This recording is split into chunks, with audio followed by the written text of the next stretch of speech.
And it's what's so crazy is we have one turnover at the half. And you've seen all of our games, and it's been problematic for us. As Bree and Tyree has evolved into more of a primary ball handler, I think it's solved some of our issues. And we had 4 big ones down the stretch. Bree played, what a great game he played against a really good team and a really good player. His matchup was one that, as a coach, you look and you say, one-on-ones, winning one-on-ones is not a lot of basketball terminology, but we use it a lot.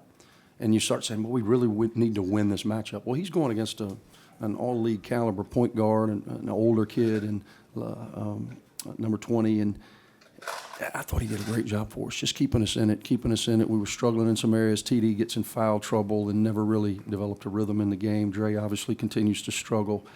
But Bree kept us around. And then, he has the one turnover down the stretch, and we caught a ball out of bounds, some awareness stuff. We're late on a couple of three-point shooters. Give Baylor credit. I thought they were really out of sorts. Their best player gets in foul trouble early. As a top 5 team, probably up to number 2 on Monday, they go to their bench and they get production out of guys that have not produced to that level throughout the course of the year. They stay in the game. I thought the 1-3-1 bothered them early. It didn't bother them late, which forced us to go more man-to-man, which puts us in foul trouble. And then when Sebas picks up his 4th with about 9 to play, we really had to try to sell out to that 2-3 zone. And I thought it bothered them on first shot, but this is the second game in a row at home that we get destroyed on the glass, and you're not going to win against quality teams. Texas A&M beats us around 15 on the glass. They have 16 offensive rebounds. Today we're minus 10 on the glass, and we give up 13 offensive rebounds.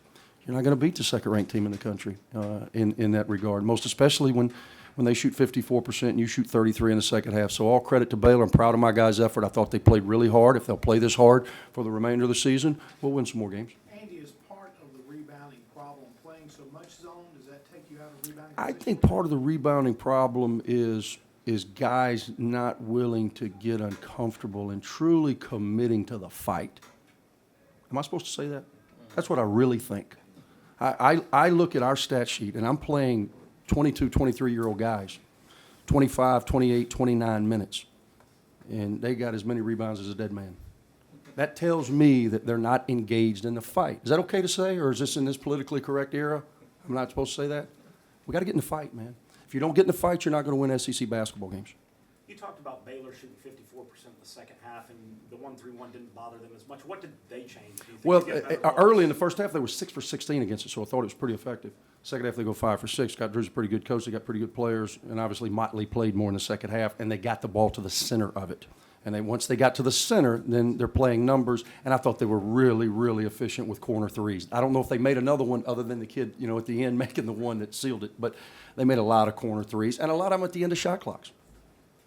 Brian, like you said, has been coming and coming. Does he finally look fully healthy and like the player? I think physically he's in a good place.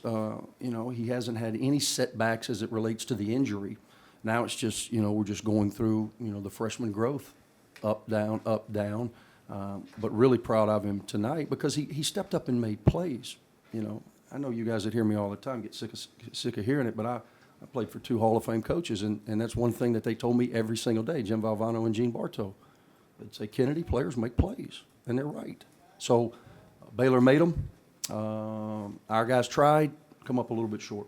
You switched up the starting lineup tonight. What was kind of the thinking behind that? Just trying to find a spark, trying to give us a chance to win. Everything I do, I assure you, there's one common thing. I'm trying to win.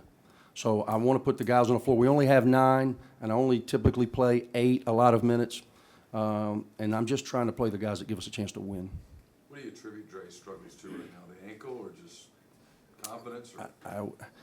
I hate to speak for someone else. It'd probably be better served if you ask him. I don't know. Because we've seen, all I ask is for guys to play to their standard. Now, over the course, I guess we've played 21 games now. It's unrealistic to think that you are going to be at your height for 21 games. But the highs are and the lows are, the swing is too big for us to absorb as a team right now. What did you think of Rashed physically and emotionally? I thought emotionally he was really locked in. It was hard for me to play him. We keep plus minus, and he was like minus 14 when he was on the court, so that's the reason I didn't have him in at the end. His timing, he hasn't played to the speed of the game in quite some time. He wanted to play. I wanted to play him. He'll get better. as he gets more in rhythm. You might have said this, but what ended up being wrong with him? Like, what did They find? never told us, and I don't know if that's good or bad, honestly, but there was never a specific cause of the seizure, like, hey, we've got to do this, we've got to do that. They've changed some things, some medications that he was on, and they really attribute it, the only thing that became recurring was dehydration, and some other things combined to cause it. So we've tried to eliminate those, but again, all of the tests came back clear, which is a great thing, obviously. I know you really liked this team in the preseason. After 20 games. My wife says I always like them in September and October. Get back to me in February. Oh, we're about February. Ooh. I mean, at this point, how close do you think they are to what their potential is? You know what? I don't know. I've gotten a little spoiled in that we've gone the senior-oriented, the fifth-year deal a couple of times, and it's really worked. You know, again, nobody was an all-league player, but it was pretty seamless. And I was anticipating, I kind of consider Dre that because he's been around college basketball. He's like 5 years removed from high school, and he was in our program last year.